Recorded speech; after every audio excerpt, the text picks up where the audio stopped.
3장 12절로 17절 말씀을 통해서 바른 교회 생활을 통해 지혜를 얻게 됩니다 라는 제목으로 하나님 말씀 증거하겠습니다. 하나님은 우리가 지혜로운 자로 이 땅을 살기를 원하십니다. 하나님의 시선을 갖고 우리에게 있는 일들을 해석을 하고 또 하나님의 말씀이 우리의 기준이 되어서 좌로나 우로나 흔들리지 않고 하나님의 비전을 갖고 우리가 분별을 해서 무엇을 해야 될지를 결정하고 살아가기를 원하십니다. 이렇게 하나님의 백성들이 하나님의 지혜를 갖고 사는 것이 참 귀한 일입니다. 근데 우리가 가만히 생각을 해보면 사실은 지혜라고 하는 단어는 그리스도인들만 쓰는 단어가 아니라 모든 사람들이 지혜라는 단어를 씁니다. 그럼 모든 사람들이 해석을 하고 기준을 갖고 분석을 하면서 무엇을 해야 될지 분별을 하면서 인생을 삽니다.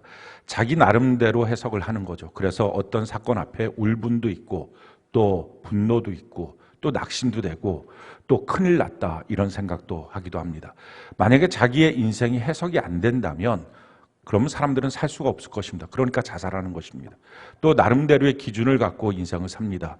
어떤 사람은 세상 풍조로, 또 어떤 사람은 다른 사람이 하는 말로, 또 어떤 사람은 돈으로, 여러 가지의 기준을 갖고 인생을 삽니다. 또 어떤 사람은 우리가 살아갈 때 분별을 갖고 그래서 미래를 향해서 무엇인가를 결정하며 삽니다. 그래서 모든 사람들이 다 지혜를 갖고 우리가 이 땅을 사는 거죠. 그런데 성경은 우리에게 말하는 것이 우리는 반드시 세상 사람들이 말하고 있는 그 지혜가 아니라 하나님의 지혜를 가져야만 된다라고 말합니다. 지혜는 크게 두 종류의 지혜가 있습니다. 성경이 우리에게 이렇게 말씀합니다. 야고보서 3장 13절로 18절 우리가 한번 한 목소리 한번 읽어봅시다. 시작. 너희 중에 지혜와 총명이 있는 자가 누구냐? 그는 선행으로 말미암아 지혜의 온유함으로 그 행함을 보일지니라. 그러나 너희 마음속에 독한 시기와 다툼이 있으면 자랑하지 말라. 진리를 거스려 거짓말하지 말라. 이러한 지혜는 위로부터 내려온 것이 아니요 땅 위의 것이요 정욕의 것이요 귀신의 것이니 시기와 다툼이 있는 곳에는 혼란과 모든 악한 일이 있음이라.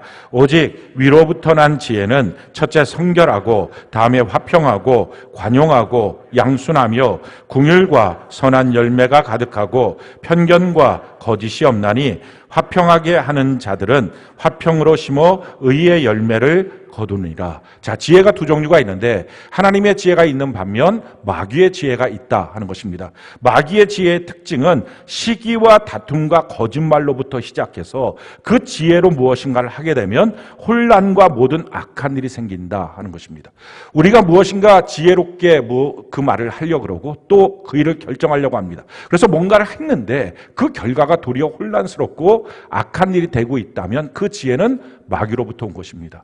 근데 하나님의 지혜가 있죠. 하나님의 지혜는 성결하고 화평하고 관용하고 양순하고 긍휼이 있고 선한 열매가 가득한 것입니다. 그래서 우리가 중요한 것은 하나님의 지혜를 갖고 우리가 살아가는 것입니다. 어떻게 우리가 하나님의 지혜를 가질까요? 성경은 유일한 지혜의 통로가 교회다라고 말씀합니다. 그래서 하나님은 하나님의 교회를 통하여 우리에게 지혜를 주신다 하는 것입니다. 근데 우리가 지혜에 대해서 잘못된 오해 중에 한 가지는 자꾸 지혜를 생각하면서 이 문제에 대해서 내가 무슨 말을 할까요? 이 일에 대해서 내가 어떻게 결정할까요? 이런 부분을 지혜라고 생각을 합니다. 물론 그건 지혜의 일부분이긴 합니다. 근데 사실은요, 그건 별로 중요한 문제가 아닌 거예요. 이 일에 대해서 무슨 말 할까요? 이 일에 대해서 하나님 내가 어떻게 결정할까요? 우리가 하나님께 기도하면 하나님 거기에 대해서 응답도 하십니다. 근데 사실은 하나님 정말 원하는 것은 그게 아닙니다. 유치원생이 지금 어떤 일이 터졌어요. 엄마한테 얘기했어요. 엄마가 얘기해 주는 거예요. 야, 너 이렇게 말해야지 그럴 땐. 그리고 그 말을 막 외우고 곱씹어서 갔어요. 유치원에 다시 가서 누가 얘기할 때 딱 그렇게 얘기를 해요. 그럼 그렇게 얘기하면 지혜롭게 다 문제가 해결돼. 아니에요. 혼란스럽기만 해요. 너 지금 무슨 말하는 건 이렇게. 내 말을 너는 알아듣지도 못하니? 이러면 서로 그냥 싸우고 혼란스럽고 더 문제만 커지기 시작합니다. 중요한 건 뭐예요? 유치원으로 있지 말고 대학생 되면 유치원 때 문제는 아무 문제도 아니라는 것입니다. 자라남이 지혜예요. 자라나지 않았기 때문에 문제가 되는 거지 자라나고 나면 그 모든 문제는 문제가 안 됩니다. 혹시 여러분들 가운데 지금도 유치원 때 내가 그 말을 했었어야 되는데 이렇게 생각하시면 한 분도 없잖아요. 물론 유치원 다니신 분도 많지는 않겠지만 이게 우리가 그렇게 안 한다면 크고 나면 아무 문제도 아니에요. 성경이 우리에게 이렇게 말씀을 합니다. 고린도전서 13장 11절 우리가 한번 한 목소리 읽어볼까요? 시작. 내가 어렸을 때는 말하는 것이 어린아이와 같고 깨닫는 것이 어린아이와 같고 생각하는 것이 어린아이와 같다가 장성한 사람이 되어서는 어린아이의 일을 버렸노라. 그렇습니다. 어릴 때는 말하는 것, 생각하는 것, 행동하는 게 다 어립니다. 그런데 이 어린아이가 하나님 앞에 하나님의 지혜를 주세요. 하나님 여기서 내가 뭘 말할지를 가르쳐주세요. 하나님이 생각할 때는 너 너무 답답해. 너가 커야 되는 거지. 어린아이로 있으면서 맨날 그때 무슨 말할지, 이 일은 무슨 선택을 할지 그게 중요한 게 아니야. 너 자라나야 돼. 이게 진짜 지혜라는 것입니다. 자라나야 된다는 것입니다. 자라나지 않으면 지금 여기서 무슨 말을 하든지 어디서 무슨 행동을 하든지 별로 의미가 없다는 것입니다. 성경은 우리에게 이렇게 말합니다. 에베소 4장 13절로 14절 우리가 한번 한 목소리 읽어볼까요? 시작. 우리가 다 하나님의 아들을 믿는 것과 아는 일에 하나가 되어 온전한 사람을 이루어 그리스도의 장성한 분량이 충만한 데까지 이르리니 이는 우리가 이제부터 어린아이가 되지 아니하여 사람의 속임수와 간사한 유혹에 빠져 온갖 교훈의 풍조에 밀려 요동하지 않게 하려 함이라. 예수 그리스도의 장성한 분량까지 우리가 자라나게 되면 요동치지 않는 인생을 살게 된다 하는 것입니다. 그래서 가장 빠른 것, 가장 바른 것, 그건 자라나는 거예요. 지금 여기서 이 문제를 어떻게 해결할까 보다 훨씬 더 빠른 일, 훨씬 더 바른 것, 그건 우리가 자라나야 돼요. 아마 여러분들이 생각할 때 그거 자라나는 거 지금 당장 이 문제가 있는데 자라나는 거를 우리가 집중해서 하려고 그러면 지금 이 문제는 어떻게 하고 얼마나 큰 문제들이 앞으로 많을 텐데 그걸 어떻게 합니까? 성경은요, 온전한 교회 생활을 하면 1년 안에 온전한 그리스도인이 될 수 있다라고 말합니다. 사도행전 11장에. 그러니까 지금 우리가 만약 신앙의 연조가 있는데 1년이 넘었음에도 불구하고 온전한 그리스도인이 안 된 것은 하나님의 가정인 교회 안에서 우리가 가정교육을 받았을 때 그 사람이 인격적으로 자라는 거랑 똑같이 하나님의 가정인 교회 안에서 우리가 제대로 자라기만 했으면, 제대로 행하기만 했으면 1년 안에 모든 사람들이 그리스도를 꼭 빼어 닮은 사람이라는 말을 듣는다는 것입니다. 그게 안디옥교회였어요. 근데 그렇게 하지 못하는 이유는 우리가 그동안에 허송세월했다 하는 것입니다. 그래서 가장 빠른 길, 가장 바른 길, 성경은 오랫동안 자라나야 된다 이렇게 말씀하지 않아요. 1년이면 된다는 것입니다. 그리고 그 다음부터는 평생 주님 앞에 서는 날까지 예수 그리스도의 장성한 분량답게 살 수 있다는 것입니다. 자, 그렇다면 우리가 어떻게 1년 안에 온전한 그리스도인답게 세워질 수 있을까요? 먼저 바른 교회 생활을 통해서 우리가 이것이 이루어지는데, 바른 교회 생활이라는 걸 알기 위해서는 먼저 알아야 될 것은 교회 생활을 알아야 됩니다. 교회 생활을 알아야 거기다가 바른 게 뭔지를 알 수 있지, 그냥 바른 것을 다 합쳐서 해놓으면 이것도 저것도 모릅니다. 그래서 먼저 교회 생활이 뭔지를 말씀을 드릴 거고요. 그 다음에 바른 게 뭔지를 오늘 그렇게 말씀을 드릴 것입니다. 교회 생활이 도대체 뭐냐? 1년 동안만 교회 생활 제대로 하면 예수님을 꼭 빼닮은 사람으로, 그래서 내가 아니라 내 주변 사람들이, 안 믿는 사람들이 너 정말 예수님 닮은 것 같아, 이 말들을 하기 시작하게 되는데, 과연 교회 생활, 그게 무엇이냐? 성경은 사도행전에 보면 교회를 하나님이 세우시면서 교회 안에 반드시 4가지 영역이 꼭 있게 만드시고 그거를 모든 성도들이 반드시 하도록 하셨습니다. 사도행전 2장 42절부터 47절까지 우리 같이 한번 한 목소리 한번 읽어볼까요? 시작. 그들이 사도의 가르침을 받아 서로 교제하고 떡을 떼며 오로지 기도하기를 힘쓰니라. 믿는 사람이 다 함께 있어 모든 물건을 서로 통용하고 또 재산과 소유를 팔아 각 사람의 필요를 따라 나눠주며 날마다 마음을 같이하여 성전에 모이기를 힘쓰고 집에서 떡을 떼며 기쁨과 순전한 마음으로 음식을 먹고 하나님을 찬미하며 또 온 백성에게 칭송을 받으니 주께서 구원받는 사람을 날마다 더하게 하신다. 자, 4가지 영역이 반드시 있는데요, 이 4가지 영역 중에 한 가지만 하는 게 아니라 반드시 4가지 영역을 다 해야 합니다. 제일 첫 번째 영역이 예배예요. 자, 사도행전 2장 42절부터 47절까지에 보면 이렇게 말씀하죠. 46절에 보니까 날마다 마음을 같이하여 성전에 모이기를 힘쓰고, 자, 예배에 대해서 말씀하죠. 47절에 하나님을 찬미하며, 자, 예배의 영역에 대해서 말씀합니다. 자, 두 번째 영역은요, 말씀과 기도의 영역이에요. 42절에 보니까 사도의 가르침을 받아 그리고 오로지 기도하기에 힘쓰니라. 이 말씀과 기도의 영역입니다. 자, 세 번째 영역은요, 봉사와 헌금과 전도의 영역입니다. 44절 45절에 보면 믿는 사람 다 함께 있어 모든 물건을 서로 통용하고 또 재산과 소유를 팔아 각 사람의 필요를 따라 나눠주고 헌금하며 봉사하며 서로 전도하는 것. 47절 하반절에 보니까 주께서 구원받는 사람을 날마다 더하게 하시는 전도의 일들이 있었습니다. 마지막 네 번째 영역이 교제의 영역입니다. 42절에 보니까 서로 교제하고 떡을 떼며 46절에 보니까 집에서 떡을 떼며 기쁨과 순전한 마음으로 음식을 먹고 이런 교제의 영역, 네 가지 영역이 있습니다. 교회 생활을 내가 한다라고 말하면 예배의 영역, 말씀과 기도의 영역, 또 헌금과 봉사와 전도의 영역, 그리고 교제의 영역, 이 네 가지를 하는 것입니다. 자, 제일 첫 번째 예배의 영역입니다. 예배가 참 중요합니다. 그렇기 때문에 지금 이 우리가 모여 있을 때 이 보통 통상적으로 교회라고 말하는데 교회가 아니라 여기는 예배당입니다. 교회는 하나님의 부르심을 받은 우리 성도들, 사람들이 교회고 지금 이 건물은 예배당이죠. 그러니까 이 건물이 뭐냐? 하나님께 예배드리는 예배당, 성전입니다. 이렇게 말하는 겁니다. 우리 예수 믿는 사람 한 사람 한 사람을 뭐라고 말하느냐? 바로 예배자라고 말합니다. 성경이 우리에게 이렇게 말합니다. 시편 50편 5절 우리가 한번 목소리 한번 읽어볼까요? 시작. 이르시되 나의 성도들 내 앞에 모으라. 그들은 제사로 나와 언약한 이들이니라 하시도다. 자, 성도가 누구냐? 하나님 앞에 제사로 언약된 사람, 예배드리는 사람이 성도다라고 말합니다. 예배는 사람이 만든 게 아니에요. 하나님이 만드신 거예요. 에덴 동산에서 하나님이 아담과 하와와 함께 있다가 그들이 범죄했을 때 쫓아냅니다. 쫓아내고 난 다음에 아담과 하와가 하나님을 만날 수 있는 유일한 통로가 없으니까 하나님 그 통로를 그 모든 자비하신 가운데 만들어 주셨습니다. 그게 바로 예배입니다. 이걸 아담이 알고 난 다음에 자기의 자녀가 나니까 가인과 아벨을 놓고 그 예배를 가르칩니다. 그래서 하나님 앞에 예배를 드릴 때 너희가 하나님을 만날 수 있어. 그것이 하나님을 만나는 유일한 통로야 라고 가르쳤습니다. 그런데 모든 예배자가 다 하나님을 만나는 것은 아닙니다.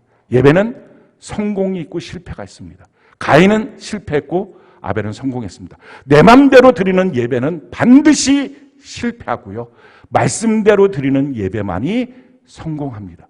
그래서 이 성공이라고 하는 것은요, 오늘은 예배에 내가 실패했는데 다음 주는 성공하고 지난주에는 내가 성공했는데 그거 아닙니다. 예배의 성공의 길을 걸어가는 사람은 평생의 모든 예배가 성공하고요, 예배의 실패의 길을 걸어가는 사람은 평생의 모든 예배가 실패합니다. 내가 지금 어느 길에 서 있는지, 만약에 여러분들이 예배의 실패의 길에 서 있다면 속히 그 길을 바꿔야 합니다. 왜냐하면 그 길은 가인의 길이기 때문에 그렇습니다.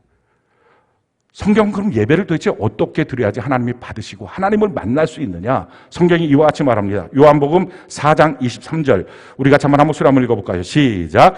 아버지께 참되게 예배하는 자들은 영과 진리로 예배할 때가 오나니 곧 이때라. 아버지께서는 자기에게 이렇게 예배하는 자들을 찾으시느니라. 하나님 앞에 예배하는 자들은 반드시 하나님을 만나야 되는데 그 만나는 방법은 영과 진리로 예배하는 사람만 하나님을 만난다라는 것입니다. 내 마음과 육체로 예배하는 게 아니라 영으로 예배하는 것입니다. 마음과 육체는 그날 따라서 컨디션도 다르고 마음의 느낌도 다르고 다 다릅니다. 근데 영은 변함이 없습니다. 어떤 환경이 몰려도 어떤 육체적 컨디션이 있어도 어떤 조건이 있어도 하나님을 향하여 변함없이 예배드리는 사람, 그 사람이 하나님을 만나는 것입니다. 마음 자체가 이미 변화된 사람들, 이런 환경이니까 이런 처지니까 내가 어떻게 예배드리겠어 하는 사람은 이미 예배의 실패의 길에 서 있는 것입니다. 그러니까 내가 하나님을 예배한다고 할 때 난 변함없이 평생에 하나님을 예배하는 자로 살겠습니다. 이게 영으로 지금 예배를 결단하는 것입니다. 그 사람이 하나님을 만나는 거예요. 내가 지난주에는 막 뜨겁게 예배드리고 눈물도 쏟고 막 했는데 이번 주는 너무 냉랭해요. 그것은 지난주도 이번 주도 지난주에 성공하고 이번 주에 실패한 게 아니라 다 마음으로 예배한 것입니다. 감정. 그 감정이 아니라 영으로 예배드리는 새로운 지평이 열려야 됩니다. 많은 사람들이 감정적으로 울고 짜고 예배드리고 자기 육신의 조건에 따라서 예배를 드렸다 말았다. 오늘은 피곤해서 졸고 그건 다 처음부터 끝까지 실패의 길입니다. 그를 벗어나야 합니다. 그러면 영으로 예배드리는 이게 영으로 변함없이 하나님을 예배하는 거구나. 흔들리지 않는 예배자가 되는구나. 이걸 깨닫게 됩니다. 그때부터 예배가 예배 시간마다 어떤 예배든지 예배 시간마다 하나님을 만납니다. 그리고 진리로 예배드리는 것입니다. 하나님의 말씀대로 예배하는 것입니다. 하나님의 만드신 예배를 누가 감히 이렇게 하라 저렇게 하라 말할 수 있겠어요? 이번에 정부에서 뭐 정규 예배 어쩌고 저쩌고 뭐 모임은 소모임은 이렇게 저렇게 그렇게 하고 난 다음에 9일날 그 장로교 총 교단이 연합을 해서 성명서를 발표했습니다. 난 그런 성명서는 진짜 듣도 보도 처음 본 성명서예요. 무슨 성명서냐면 정규 예배, 성명서 내용은 정규 예배란 너희들이 말하는 예배와 너희들이 말하는 소그룹과 너희들이 말하는 그 모든 회의야, 담임 목사가 주도하고 책임지는 모든 일들이 다 예배야. 이게 성명이에요. 그러니까 이게 무슨 말이야. 이 멍청한 놈들아, 예배도 모르고 성경도 모르면서 무슨 잘난 척하고 말을 하는 거야. 그 뒤에 말은 없지만 제가 느낌에 그런 느낌이었어요. 그렇게 해놓은 거예요. 그게 무슨 성명이라고 그렇게 해놓은 거예요. 이번에 제가 봤을 때 교회가 정신을 차린 것 같아요. 지난 3월부터 이 코로나 문제 때문에 정부에서 이렇게 해라 저렇게 해라 막 휘둘려 놨어요. 비대면 예배를 드리라 뭐 어쩌라. 그렇게 해서 4개월이 지나는 동안에 우리나라 5만 교회였잖아요. 4만 교회가 됐어요. 1만 교회가 문을 닫아놨어요. 5분질이 없어졌어요. 출석 성도들 4분질이 없어졌어요. 1,200만 성도라는데 지금 300만이 안 됩니다. 교회는, 성도들은 더 이상 기독교인들은 메이저가 아니에요. 이제 마이너가 됐어요. 우리 교회 참 감사한 일은 그래도 출석 성도들이 어느 정도 되고 있어요. 그래서 그런 일들이 있고 난 다음에 교회들이 반성을 하기 시작했어요. 코로나 이후에 우리가 어떤 목회를 할까? 목회자들이 모였어요. 또 신학자들도 모였어요. 과연 이 문제가 무엇이냐? 그리고 남아있는 사람들은 또 어떤 사람들이냐? 왜 교회에서 다 무너지는 교회는 뭐고 남아있는 교회는 뭐고 왜 교회를 떠난 성도들은 뭐고 꾸준히 남아서 예배하는 사람은 누구냐? 하고 연구를 해봤더니 결론이 아주 간단했어요. 소그룹, 셀로 모이고 성경을 날마다 읽는 성도들만 남았다는 거예요. 우리 교회가 70% 이상이 소그룹을 모이고 성경을 날마다 있습니다. 그러니까 우리 교회는 한 70% 이상, 등록 성도의 70% 이상은 계속 남아서 지금 예배를 드리고 있습니다. 또 중간에 예배를 중단하지도 않았어요. 중단했던 교회들은 지금 이 파주 지역에 있는 교회들도 4분의 1로 인원이 다 줄어버렸어요. 그러니까 그게 마귀가 아는 거예요. 그러고 나니까 이제 어떻게 합니까? 마귀가 딱 답을 알잖아요. 소그룹 없애자. 소그룹 없애자. 그러면 남아있는 교회도 다 잔멸시킬 수 있다. 근데 이제 교회가 정신을 차린 것 같아요. 어저께 감리교에서 이 조치를 철회하지 않으면 한국에 있는 모든 교회가 정부를 향해서 손해배상 청구를 하겠다. 왜냐하면 헌법 위반, 형법 위반이거든요. 손해배상 청구를 하겠다. 하면 이제 우리도 낄 거예요. 그래서 그냥 받아낼 건 또 받아낼 거예요. 제가 뭐 간단하게 넘어갈 사람처럼 보입니까?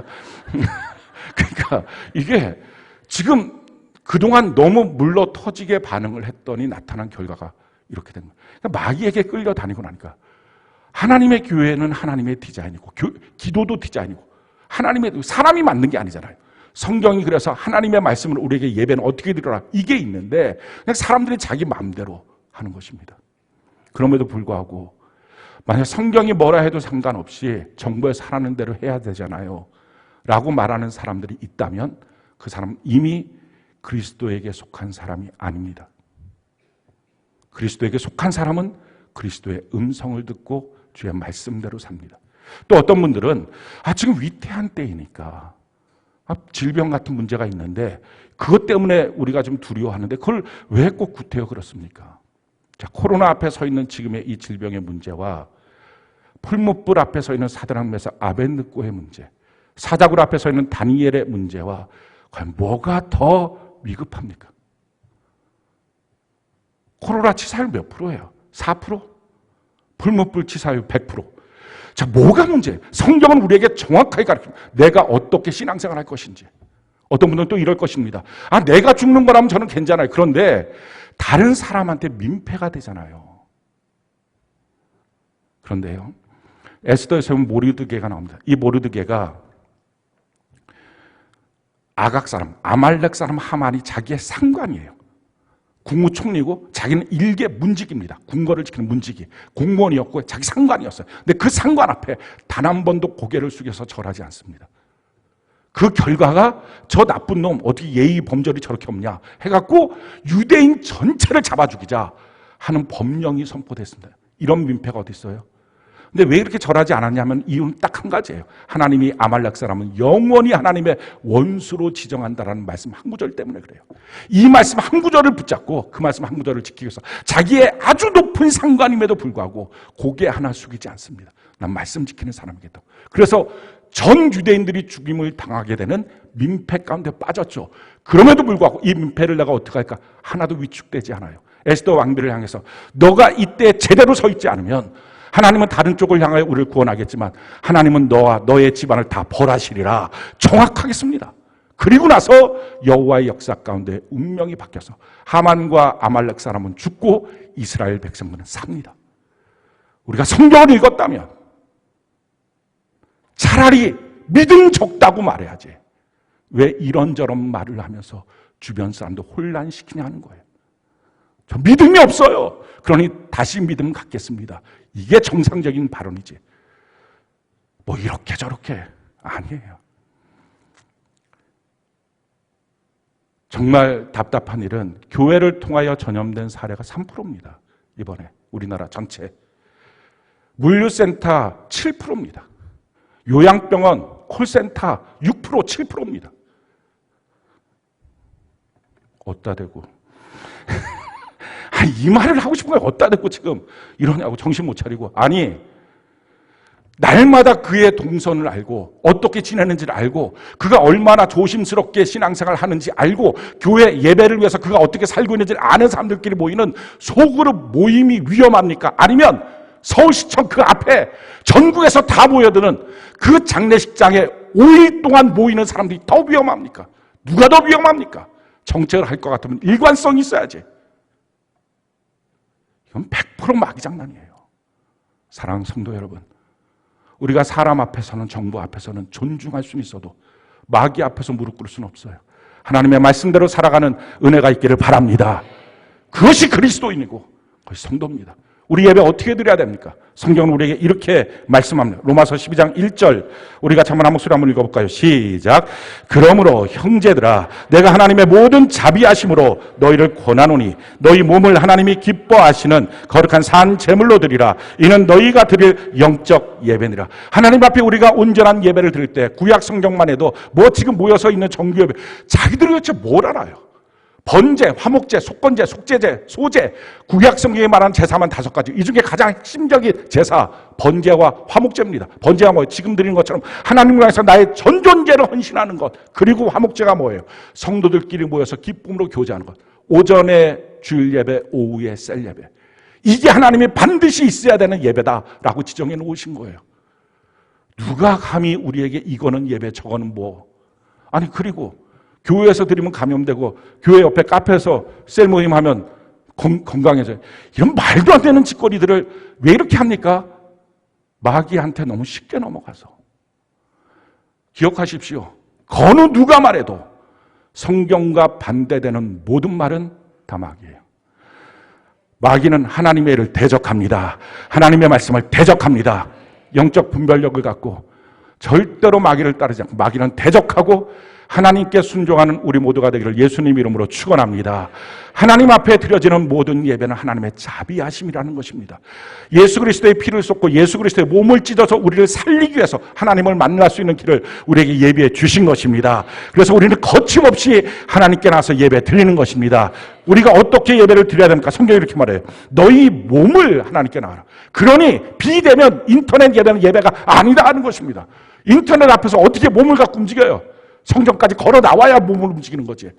하나님 앞에 걸어 나오고 셀로 모이고 우리 이렇게 모이기에 힘쓰는 은혜가 있기를 바랍니다. 너희 몸을 그 다음에 하나님이 기뻐하시는, 어떻게 하면 내 예배가 하나님이 기뻐하실까? 그래서 지금 여러분들의 모든 예배의 자세와 태도가 지금 내 이 모습이 하나님의 기쁨이 될까? 하나님 지금 나를 보면서 기뻐하실까? 아니면 넌 왜 그래 예배가?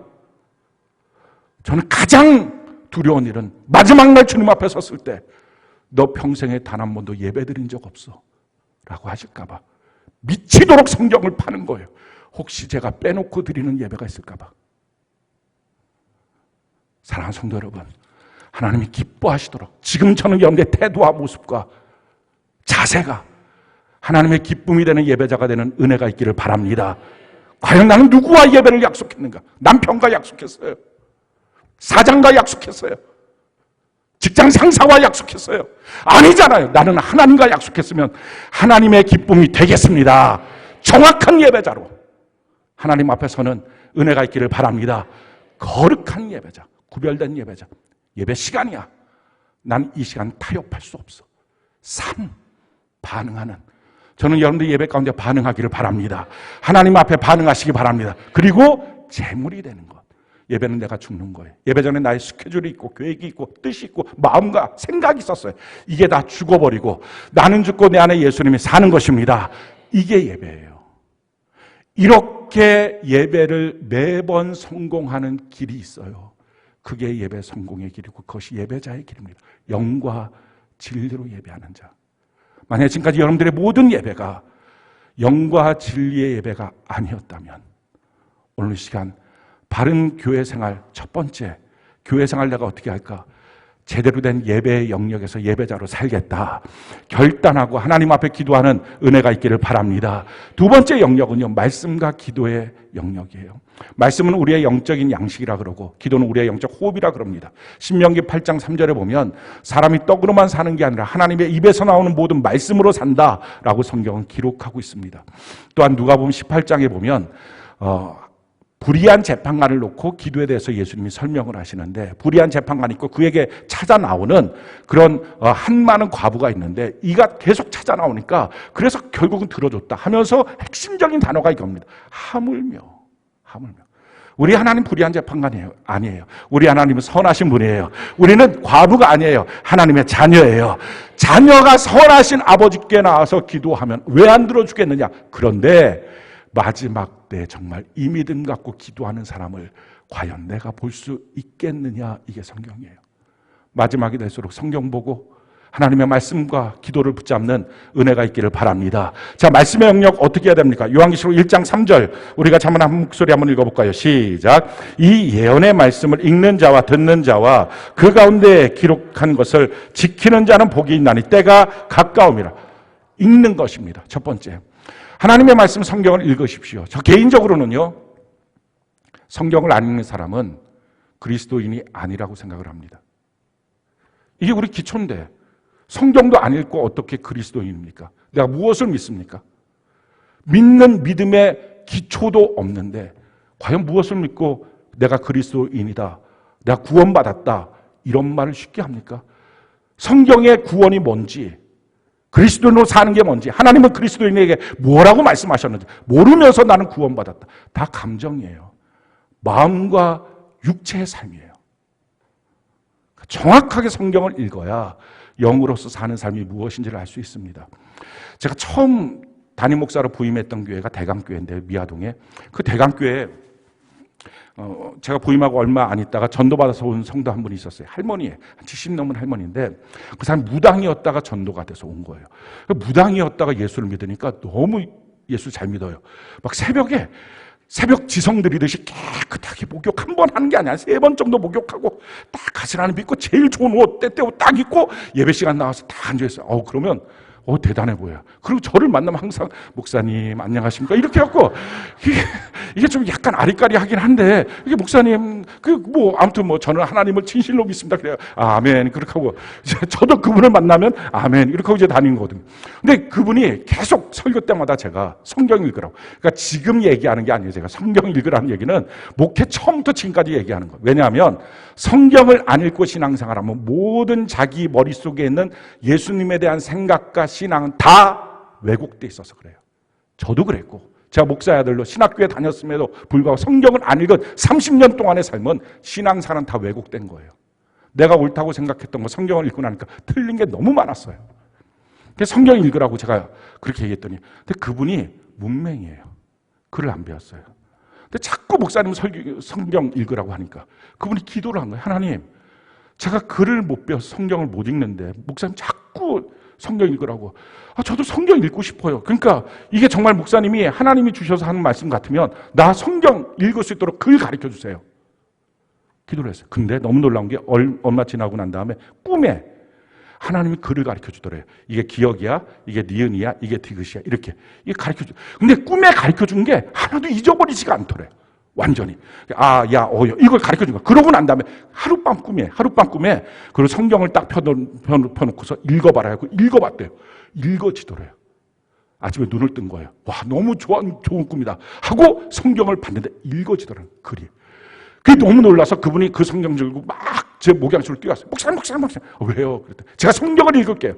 에이, 하지 말아요. 아니까 그분은 너무 마음 상처됐죠. 제가 어저께도, 월요일인데 어저께도 제가 설교할 때 성경 읽으라고. 괜찮아요. 그냥 성경 안 읽어도 돼요. 그분한테 아니 목사님 제가 성경 딱 펴서 성경을 읽는 거예요. 읽어요. 깜짝 놀랐어요. 어떻게 성경을 읽죠? 그래서 딱 드는 생각이 다른 쪽도 한번 읽어보세요. 외웠을까 봐. 다른 쪽도 한번 읽어보세요. 그래서 줄줄 읽는 거예요. 어떻게 된가 물어봤더니 꿈에 하나님 가르쳐줬대요. 성경 읽겠다고 하면 이렇게까지 하신 하나님이 글도 알면서 성경을 안 읽는 사람이 어떻게 그리스도인이에요? 내가 믿는 것이 무엇인지도 알 필요조차 없다고 바쁘다는 핑계로 안 읽는 사람이 어떻게 그리스도인이에요? 성경 읽어야 돼요. 읽을 뿐만 아니라요, 하나님의 말씀을 들어야 돼요.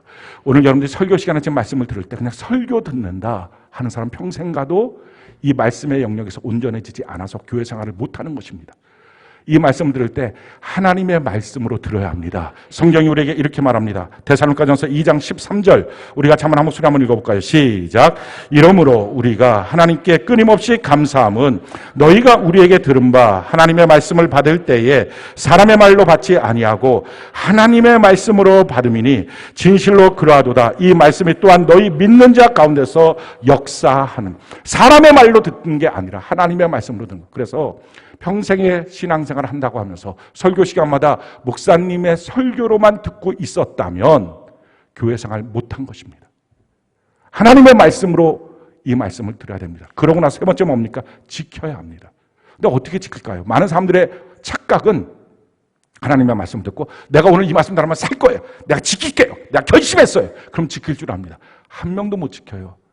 그거 작심삼일이에요. 그러니까 수없이 실패하는 거예요. 하나님의 말씀은 그렇게 지켜지지 않습니다. 하나님의 말씀을 지키는 방법을 성경은 이렇게 말씀하고 있어요. 신명기 30장 14절 우리가 한번 한 목소리 한번 읽어볼까? 신명기 30장 14절 같이 한 목소리 시작. 오직 그 말씀이 내게 매우 가까워서 내 입에 있으며 내 마음에 있은즉 내가 이를 행할 수 있으라. 하나님의 말씀을 듣고 난 다음에 계속 말해야 됩니다. 말하면 그 말이 가장 먼저 내 귀로 들립니다. 내 귀로 들려진 말씀이 내 마음으로 들어오면 그게 기준이 돼서 그렇게 하지 않았던 것이 불편해지고 불편해지니까 바뀌는 것입니다. 내가 결심해서 행하는 게 아닌 거예요. 그래서 하나님의 말씀을 말하는 이게 뭡니까? 이게 셀레베예요. 그러니까 셀레베 드려야 되겠어요? 안 드려야 되겠어요? 말할 것도 없어요. 셀레베를 안 드리면 말씀의 영역은 다 무너지고 예배의 영역도 다 무너집니다. 교회 생활이 안 되는 거예요. 그리고 기도하는 것입니다. 기도할 때 제일 좋은 것은요, 기도 시간을 정해놓고 기도하는 것입니다. 다니엘서 6장 10절 우리가 한번 목소리 한번 읽어볼까요? 시작. 다니엘이 이 조서에 왕의 도장이 찍힌 것을 알고도 자기 집에 들어가서는 윗방에 올라가 예루살렘으로 향한 창문을 열고 전에 하던 대로 하루 3번씩 무릎을 꿇고 기도하며 그의 하나님께 감사하였더라. 자, 시간을 정해놓고 하나님께 기도하는 것. 저 같은 경우는요, 출근 시간이 거의 비슷하니까 출근하면 1층에 지금 우리 다목적거리 기도실 아닙니까? 다목적으로 기도하고 2층에 제 사무실에 올라갑니다. 먼저 올라가면 나중에 오후에 한번 해보자. 그거 잘 안 되더라고요. 그러니까 시간 정해서 아침마다 와서 기도합니다. 예배 있는 날은 30분, 예배 없는 날은 1시간. 왜냐하면 제가 1시간 하루에 기도한다 이걸 정해놨거든요. 성경에도 보니까 1시간 기도해라. 기본적으로 기도하는 시간이 1시간인데 예배 없는 날은 1시간 기도를 해야죠. 근데 예배 있는 날은 저녁 때 예배가 있으니까 예배 끝나고 나서 말씀 듣고 30분 기도하니까 합쳐서 1시간. 좀 너무 얍삭한가요? 아무튼 뭐 1시간은 기도하겠다라고 결심하고 그렇게 기도를 하는 거예요. 전 여러분들이 시간을 내서 꼭 기도하는 은혜가 있기를 바랍니다. 문제가 있을 때마다 성전에 나와서 기도하고 성경 말합니다. 시편 11편 3절 4절에 보면 터가 무너지면 의인이 무엇을 하랴? 여호와께서는 그 성전에 계시고 하나님이 성전에 계십니다. 예배당에 계십니다. 하나님께 나와서 기도하는 은혜가 있기를 바랍니다. 수시로 성령께 기도하는 은혜가 있기를 바랍니다. 세 번째 영역은요, 봉사의 영역, 헌금의 영역, 전도의 영역입니다. 우리는 이것이 우리에게 있는 것을 쓰는 건 줄 압니다. 근데 아니에요. 이걸 통해서 우리가 바르게 자라나게 됩니다. 성경이 우리에게 이렇게 말씀합니다. 에베소 4장 12절로 14절 우리가 한번 목소리 읽어볼까요? 시작. 이는 성도를 온전하게 하여 봉사의 일을 하게 하며 그리스도의 몸을 세우려 하심이라. 우리가 다 하나님의 아들을 믿는 것과 아는 일에 하나가 되어 온전한 사람을 이루어 그리스도의 장성한 분량이 충만한 데까지 이르리니 이는 우리가 이제부터 어린아이가 되지 아니하여 사람의 속임수와 간사한 유혹에 빠져 온갖 교훈의 풍조에 밀려 요동하지 않게 하려 함이라. 자, 봉사하는 일은 우리로 그리스도의 장성한 분량에 이르도록 자라나게 합니다. 헌금도 마찬가지예요. 헌금하는 걸 통해서 우리가 우리에게 주어진 물질을 어떻게 사용해야 될지에 대한 성숙함이 있습니다. 전도하는 것도 마찬가지입니다. 전도하면서 내 안에 예수에 대한 복음이 분명해집니다. 그래서 이와 같은 것을 통해서 우리가 자라날 수 있습니다. 성경은 우리에게 이렇게 말합니다. 골로새서 1장 24절 25절 우리가 한번 목소리 읽어볼까요? 시작. 나는 이제 너희를 위하여 받는 괴로움을 기뻐하고 그리스도의 남은 고난을 그의 몸된 교회를 위하여 내 육체에 채우느라. 내가 교회의 일꾼 된 것은 하나님이 너희를 위하여 내게 주신 직분을 따라 하나님의 말씀을 이루려 함이니라. 교회를 사랑하면서 내가 하고 싶어서 하는 게 아니라, 내가 높아지려고 하는 게 아니라, 내 주장하고 싶어서가 아니라 교회를 사랑하면서, 그래서 교회에 남겨진 고난을, 그리스도의 그 고난을 내 육체에 채우겠습니다. 그리고 내 마음대로 하고 싶은 대로가 아니라 하나님의 말씀을 이루도록 하는 것. 그럴 때 하나님의 약속이 있어요. 고린도전서 9장 13절로 14절 우리가 한번 목소리 읽어볼까요? 시작. 성전의 일을 하는 이들은 성전에서 나는 것을 먹으며 제단에서 섬기는 이들은 제단과 함께 나누는 것을 너희가 알지 못하느냐. 이와 같이 주께서도 복음으로 말미암아 살리라 함과 같으니라. 아멘. 성전에서 봉사하고 전도하고 예물 드리는 것, 이것이 우리의 복의 계좌에 입금이 된 것처럼 우리의 삶의 모든 축복과 형통으로 나타나게 될 줄로 믿습니다. 네 번째 영역이 교제입니다. 많은 사람들이 예배 잘 드려야지, 그거 압니다. 또 말씀과 기도 필요하지, 해야지. 또 봉사도 교회 안에서 전도도 헌금도 드려야지 압니다. 근데 교제는 옵션인 줄 압니다. 그렇지 않아요. 하나님께서 교회를 세우실 때 교제가 4개의 영역 중에 한 영역이다라고 분명히 말씀하셨어요. 교제가 뭐죠? 코이노니아. 성령과 함께하는 만남이라는 뜻입니다. 우리가 기도하면서 성령 받죠. 오순절 마가의 다락방처럼. 또 말씀 들으면서 성령 받습니다. 고넬료의 가정에 성령이 임했던 것처럼 그렇게 성령을 받고 또 기도하면서 말씀 들으면서 성령이 재충전되기도 합니다. 그런데 가장 많이 성령이 임하는 시간, 교제의 시간이에요. 교제를 상실하면 성령의 감동을 알 수 없습니다. 예수님께서 엠마오로 가는 두 제자 어디서 변화시켰습니까? 밥 먹다가. 밥 먹는 게 이렇게 중요해요. 식사 교제가. 성경이 우리에게 이렇게 말합니다. 히브리서 10장 24절 25절 우리가 한번 목소리 한번 읽어볼까요? 시작. 서로 돌아보아 사랑과 선행을 격려하며 모이기를 피하는 어떤 사람들의 습관과 같이 하지 말고 오직 권하여 그날이 가까움을 볼수록 더욱 그리하자. 마지막 때가 될수록 교제가 없어질 것인데 그리스도인이라면 반드시 마지막 때 더욱 힘써 모여 교제해야 된다. 서로 격려해줘야 된다 하는 것입니다. 히브리서 3장 13절 우리가 한번 목소리 읽어볼까요? 시작. 오직 오늘이라 일컫는 동안에 매일 피차 권면하여 너희 중에 누구든지 죄의 유혹으로 완고하게 되지 않도록 하라. 자, 교제의 시간을 통해서 죄로 무너지지 않게 만든다는 것입니다. 믿음의 식구들과 밥만 잘 먹어도 시험 들 일 없습니다. 엉뚱한 길로 빠질 일이 없습니다. 그 안에 서로 교제가 되어서 죄로부터 완고의 짐을 면할 수 있습니다.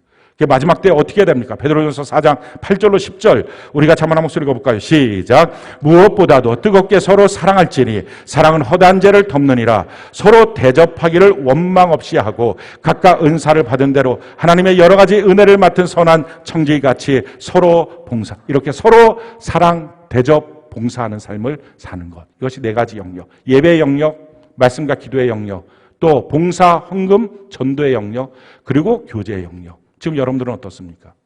이 4가지 영역을 다 잘 합니까? 어떤 사람들은요, 자기가 특징적으로 잘하는 게 있어요. 어떤 사람은 막 통성기도 하는 거, 이거 너무 스타일이 맞다고, 막 기도원 출신들, 이런 사람들은 이거 너무 좋아요. 문제는 그것만 하자는 거예요, 그것만. 그래서 그걸 하면 마음도 시원하고 그래갖고 막 신앙생활 잘하는 것 같고. 근데 아니에요. 자기가 제일 잘하는 만큼 신앙생활을 한 게 아니라 이 네 가지 영역 중에 자기가 제일 못하는 만큼이 자기 신앙이에요. 그게 자기가 증명하잖아요. 자기가 잘하는 영역은 있었는데 안 변하잖아요. 안 바뀌잖아요. 신앙생활은 온전한 그리스도인이 되는 것, 예수 그리스도의 장성을 향해 이르는 것인데 자라나질 않잖아요. 세상을 못 이기잖아요. 다 빠져나가서. 나무통이 있어요. 그 나무통 목수가 잘 만들면 똑같은 높이로 해갖고 나무통을 만드는데 그냥 집에서 대충 만들면 어느 건 길고 어느 건 짧고 막 이렇게 나무통을 만듭니다. 길쭉길쭉 해갖고 만들어요. 밑에 나무통 딱 받쳐갖고 만들어요. 거기다 물을 붓습니다. 그러면 제일 높은 데까지 물이 올라오는 게 아니라 제일 낮은 데까지 가서 나머지는 다 빠져나갑니다. 지금 여러분들 이 네 가지 영역 중에 제일 못하고 있는 것만큼이 여러분들의 신앙생활이고 교회생활이에요. 그래서 지금 해야 될 일이 뭡니까? 제일 못하고 있는 부분을 올려야 돼요. 성경대로. 교제가 안 되면 교제를 올려야 돼요. 집중적으로. 기도가 안 되면 기도를 올려야 되고 말씀 보는 거 안 되면 말씀 보는 거. 이거 해야 됩니다. 가장 먼저 중요한 것은 주일날 예배를 참여하는 것. 두 번째 필요한 것은요. 셀 예배 꼭 드리는 것. 세 번째는요. 큐티를 시작하는 거예요. 요 세 가지를 하면 요 세 가지가 나를 가만히 안 내버려 둬서 봉사를 하게 하고요. 그리고 전도를 하게 하고 헌금을 하게 하고 그리고 교제를 할 수밖에 없게 나를 만듭니다. 제가 봤을 때 이 세 가지가 선두주자예요. 그래서 지난주에 말씀드렸어요. 이 세 가지만 하면 80점이 된다고. 사실은 80점이 한 20점 되는 거예요. 그럼 나머지 80점 되는 만큼은 점차적으로 다 채워져서 1년 안에 완성된 사람이 됩니다. 그러니까 여러분들이 생각할 때 이렇게 하면 신앙생활 다 되는구나. 됐다라고 하겠지만 이게 지금 교회 생활이고요. 여기에 꼭 필요한 게 뭐예요? 지혜는 언제 와요?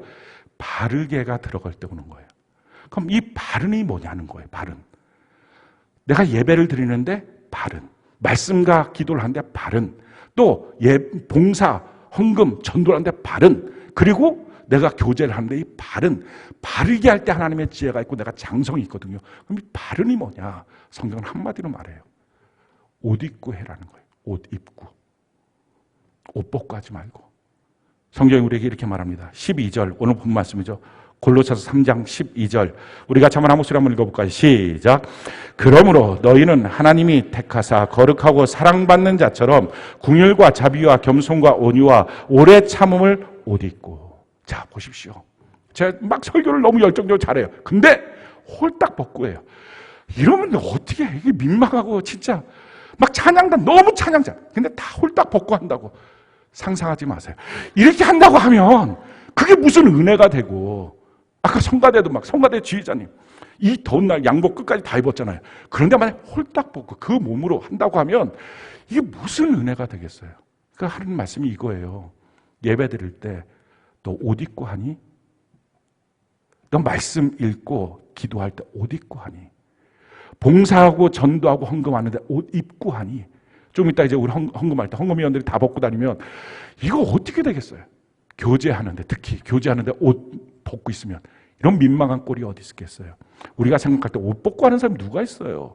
근데 지금 다 우리는 육신의 때를 입고 있기 때문에 이 육신의 옷을 입어서 또 주일날 교회로 온다 그러면 주일날 교회에 맞는 드레스 코드대로 자기가 좀 만들어서 이렇게 입고 옵니다. 근데 천국에 가면 우리가 영적인 몸이 되잖아요. 그러면 여기서 입는 육신의 옷은 다 소용없어요. 성경이 말하는 예수의 옷을 여기서 준비해서 입고 있지 않으면 영원한 천국에 가면 옷이 없어요. 사계절마다 예수님이 옷 하나씩 내주는 게 아니에요. 천국은.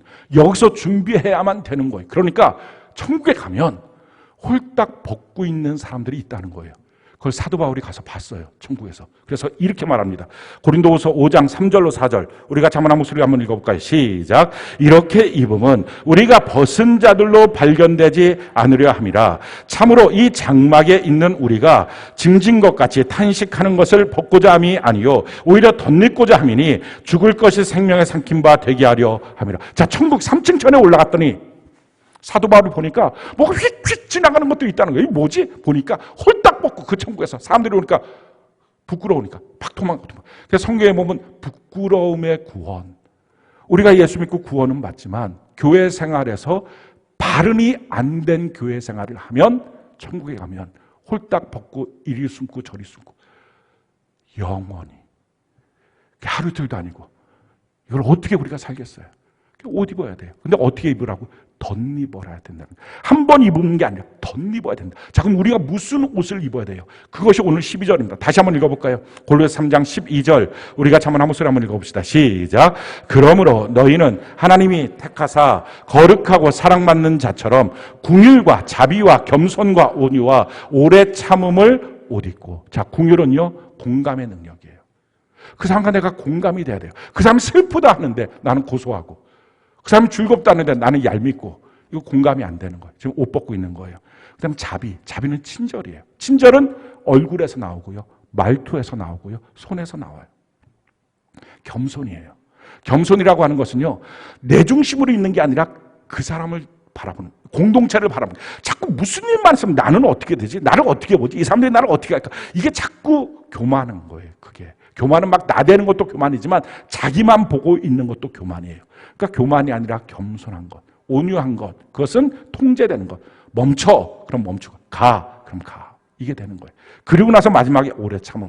이렇게 옷을 다 입었는데 이 유효기간이 1시간이면 우리 하루 24시간 살아야 되는데 나머지는 다 벗고 다니면 어떡할 거야. 그러니까 이걸 오래 참음으로 최소한 하루에 24시간만큼은 옷 입고 있어야 된다. 그 다음날 아침에 나올 때도 옷 입고 있어야 된다 하는 것입니다. 우리가 옷을 왜 입어요? 몸을 가리려고. 우리는 원래 이런 사람 아니에요. 궁율, 자비, 겸손, 온유, 오래 참음. 이런 거 우리 이런 사람하고 전혀 상관없어요. 예수님의 성품이에요. 우리는 그런 성품 아닌데 이 옷을 자꾸 입다 보면, 예수의 옷을 입다 보면 우리가 예수님을 닮아가는 거예요. 그래서 바른 교회 생활로 장성한 불문으로 올라가는 것입니다.